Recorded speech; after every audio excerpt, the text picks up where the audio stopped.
দিনাজপুরের কাহারোল উপজেলার নয়াবাদ গ্রাম। ঢাপা নদীর তীরে দাঁড়িয়ে আছে ইতিহাস আর ঐতিহ্যের এক অপূর্ব নিদর্শন নয়াবাদ মসজিদ। প্রায় 2 শতাব্দীরও বেশি সময় ধরে নিঃশব্দে দাঁড়িয়ে থাকা এই স্থাপত্য যেন আজও অতীতের গল্প শোনায়।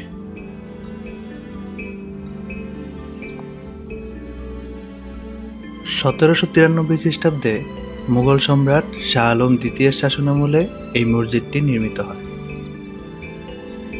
জনশ্রুতি আছে সুদূর পারস্য বা ইরান থেকে কান্তজিউ মন্দির নির্মাণে আসা মুসলিম কারিগররা নিজেদের নামাজ আদায়ের জন্য এই মসজিদটি গড়ে তোলেন।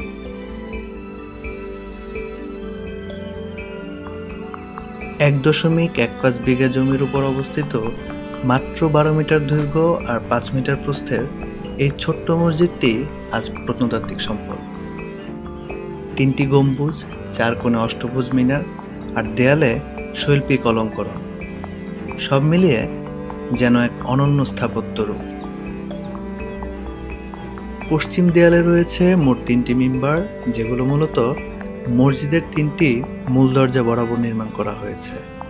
আর মসজিদের দেয়ালের দিকে তাকালেই মনে হয় যেন ভেসে আসছে তখনকার সময়ের মানুষের নামাজের ধ্বনি।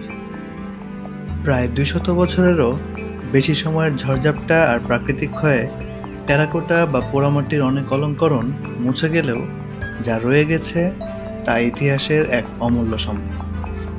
নয়াবাদ মসজিদ শুধু একটি স্থাপত্য নয়, এটি সময়ের সেতুবন্ধন। একদিকে ধর্মীয় অনুশাসন আর অন্যদিকে শিল্প আর সংস্কৃতির মিলন মেলা। দিনাজপুরের হৃদয়ে দাঁড়িয়ে থাকা নয়াবাদ মসজিদ আমাদের মনে করিয়ে দেয়, অতীতকে জানা মানেই নিজের শিকড়কে ছুঁয়ে দেখা। এই ঐতিহ্য, এই ইতিহাস আমাদের ভবিষ্যৎ প্রজন্মের জন্য রেখে যেতে হবে সংরক্ষণের অঙ্গীকারে। আজ এই পর্যন্তই, দেখা হবে আবার অন্য কোনো একটা পর্বে। ধন্যবাদ।